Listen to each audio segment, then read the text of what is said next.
Hi, I'm Bruce. If you didn't already know that, you're not the target demographic for this channel. It's really only here to keep friends and family updated with what I'm doing in my retirement here in Indonesia. You're unlikely to find it terribly interesting. You're welcome to stick around, but it's on your head if you think it ends up being a waste of time. Oh, no, Mitchell. Aren't you a good mum? Anyway, it's Saturday afternoon, about 10 to 2, and I'm fascinated by what this one's for. I don't think this one's directly for our operation, unless they're going to put up a tank stand. Work continues on the septic tank. Obviously they're less than 2 metres deep, and I can see somebody's head. And nobody around here is over about 1.6 metres tall. Yeah, so bit of a start of rendering on some of this. So they concreted the first metre of these corners with the reinforcement cages, and having had that set, they now do the next metre by the look of it. So a metre at a time. That appears to be the way of it.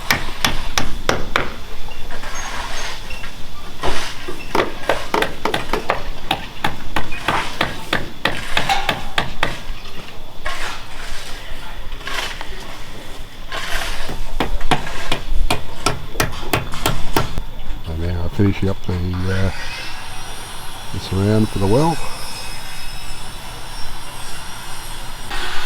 So my design goal of this thing was to try and make it fairly narrow, because we only had the space at the edge of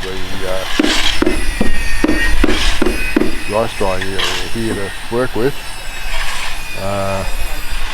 Didn't want to make the rooms too small. I may have made them too big. It's only technically got one bedroom at the moment, because around here the practice tends to be co-sleeping. Like your teenage children only move into their own bedrooms when they're teenagers. Yeah, which is not what we are used to in the West. So the room at the far end there is aimed to be a workshop, because Bendy said something on about wanting to do motor scooter mechanics. Okay, well, we'll set up a 4 metre by square room with a big roll sliding door opening, so, and a ramp outside so that we can run scooters in there to work on. Don't know that he has any aptitude for that, but we'll see. But if they decide later they want to have a second bedroom in this house, just close off the roller door, brick up that roller door, sliding door, and I can feel rain spots. Right, now that I'm on the shelter, another part of the design was, so okay, we need a well and we need a septic tank. My preference is to keep them as far as possible apart. So, given there's a well there, and there's septic tanks around this area as well, I'm thinking, no, we'll just put the well as far away as possible in order to try and aim for getting clean water.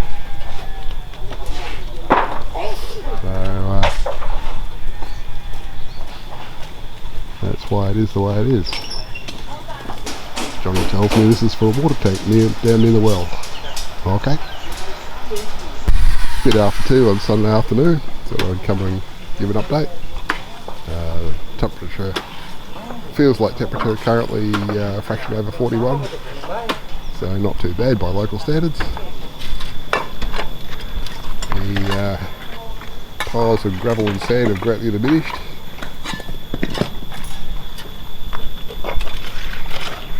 Okay, so a bit of wastewater management, and you can see that we're starting to get the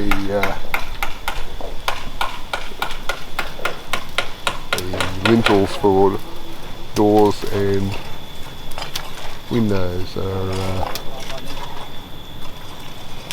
going in, they're being formed up. What else is happening? Okay, so we've got another wall along there. That'll probably get concreted inside that area after a tank stand has been inserted. Where that's going to go is unknown to me at this stage. Scaffolding going up for doing the upper part of this wall. I better get out of the way. It's actually a nice cool breeze.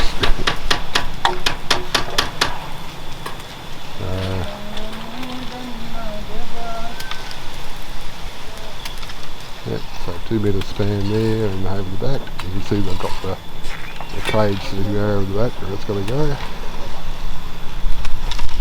So looks like we're doing the full length of the wall at that height. So there's going to be a full ring beam at 2 metre height, and then another at the top, which will be a metre above that, or 1.2 metres above that.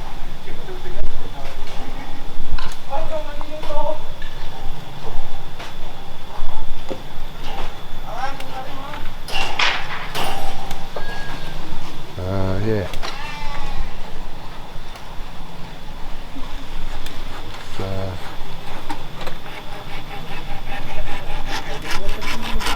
Lots of cages over there. Some. Yeah. Okay. Well, you start to see where it's coming together. And there's still lots of bricks left. So we're full on again. Mixing mortar. The bamboo pile seems to be accumulating. So they're building more of these things to climb up and stand on. Now I had wondered why they'd made it so far from the back fence, but then I see they needed that scaffolding up there in order to work at those higher levels. So of course they had to pull it off that back wall that was along there. Couldn't really stand in the neighbour's garden. So let's see what else is happening. So we're doing a bit of recycling. Cutting of the beams across the front of the veranda. That one's easy enough, that's 4 metres. The next one, 4.2 metres. That was Robbie. And this one's another 4 metres, 6.2 metres, 6 metres, 4 metres. So those 6 and 6.2 metre spans, it's going to be quite interesting. They're going to have to make quite a substantial beam to be earthquake proof across that. Just as well, you'll grow our own bamboo. I spotted these down here at the rice factory the other day, and I figure, aha, that's for the vents high on the walls in different rooms. That works for me. Well, it's about 1 o'clock on Tuesday afternoon, and I've come down for the daily status update. Got to do that between rain showers. It's been wet every day for the last 8 days. Minimum rainfall of 8.8 millimetres, average of 37.8. Or 38.7. But yeah, it's a bit damp around here. But it is wet season, so it's fair enough. See, the septic tank is much smaller diameter than the well. So they must have gone down far enough that they figure they've got to have it shored up with bricks before they go down deeper. I don't know how deep they go down with septic tanks. Looking at these reinforcement cages here, I'm speculating that the nearest two, which are 3x2 rods, so 6 rods instead of the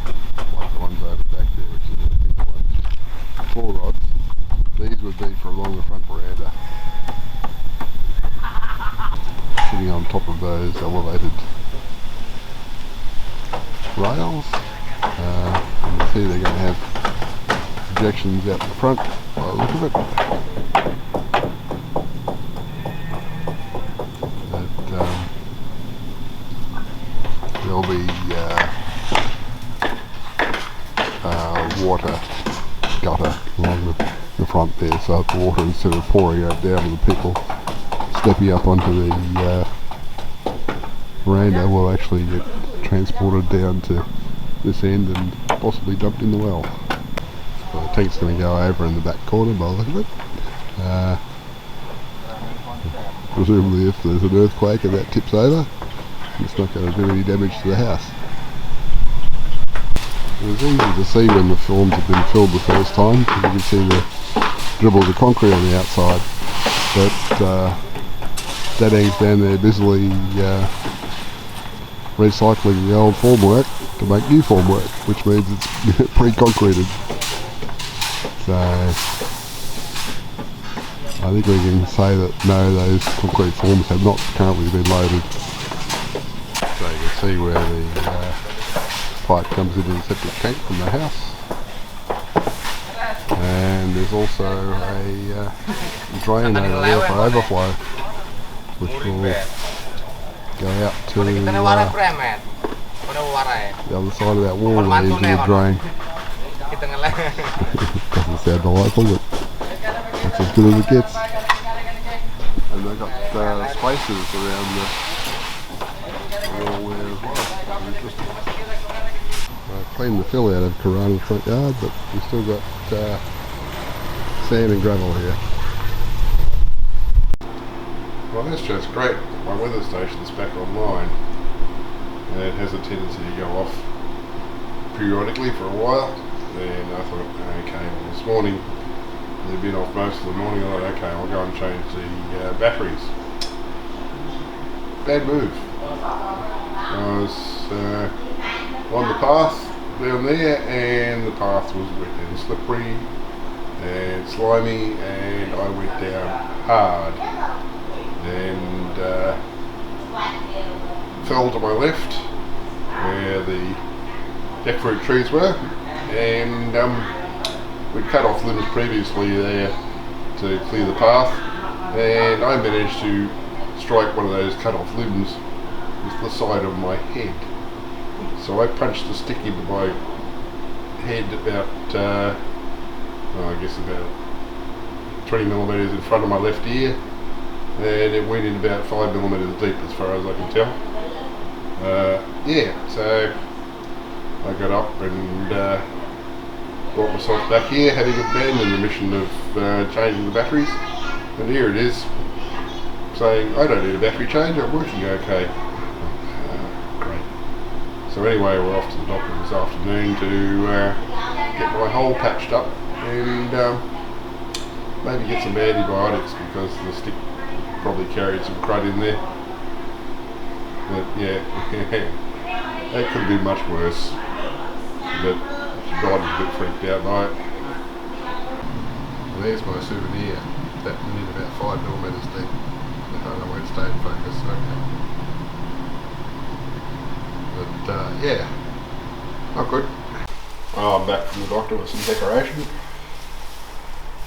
Well, it's Thursday afternoon. I didn't make it down here yesterday afternoon because I had to go to the doctor to get my head patched up. Jabide and I went down to the weather station earlier and changed the battery in it, but the battery compartment was infested with tiny little ants, so I think they may have had something to do with the problem. And changing the battery didn't bring it back online. So it's either the ants or the fact that the jackfruit trees have grown too impervious to the wireless radio signal. So I've got to figure out a new place to position the weather station at that won't be subject to interference by small children. You can see over there that we have the ring beam along at the 2 metre level, and the brickwork is now going up on top of that, and we don't have concrete in the veranda beam yet. We're still building formwork for that. So that you can see where the vents are going in from the gaps at either end there of that room.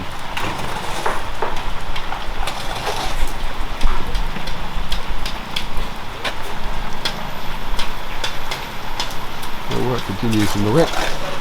We've had lots more rain, but of course with the weather station offline, I don't know how much more. This looks interesting. What have we got here? Are we building a step down or something? Or a ramp? I wonder. Steel work continues. Well, it's Friday. As you can see, there's been more rain, but my weather station's still not operational. I don't know whether it's dead or just unreachable, and I won't find out until I've got some of Dadang's time to see what happens if we move it. But still plenty of steel here, so there must be lots more construction expected yet. One thing that's different is I've changed to wearing my safety boots. Hopefully they'll be less slippery, and we'll see me not going down hard on slippery surfaces. I've had time to think more about what could have happened the other day, and I'm thinking I dodged a bullet. That could have been life altering or ending. If I'd hit my head on something like a metal stake or something like that in the garden, it could have been real bad. But I'm still here and thus able to do an upload today to assure people I'm still alive. So the formwork for the tank stand is going together. Not sure what they're doing back there. We're going to extending the drainage canal maybe.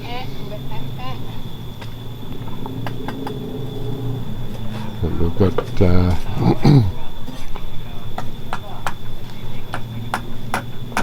some of the end wall going up. It's going to be a gable, so it's going to go up closer to the top of that reinforcement cage up there.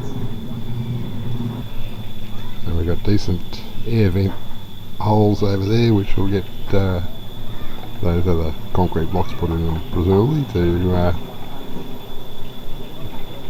strain out the bigger things that could come in, like bats and whatever. The lizards will have free access, as will flies and mosquitoes and wasps and lizards. People have been talking about how big this house is, and by local standards I guess it is. Technically it's about half the size of our house, but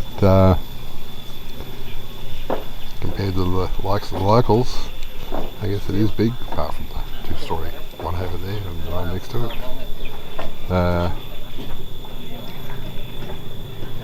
Yeah, well, I guess the rooms are bigger than they needed to be. But yes, it's going to cost more than a local house because it's going to be done with steel and concrete and bugger all wood. Aluminium window frames instead of wooden window frames. So the idea is that in 20 years it'll still be here versus the one with wooden components that would have been rebuilt a couple of times in that time frame. Well, another load of fills turned up in Karana's front yard. The sticky tape wasn't very good between the hair and the sweat. So I thought I suggested we go around and around with a crepe bandage. The only trouble with that is it gets a bit hot under that. So I'm going to go back to my nice air conditioned lounge room now and upload this.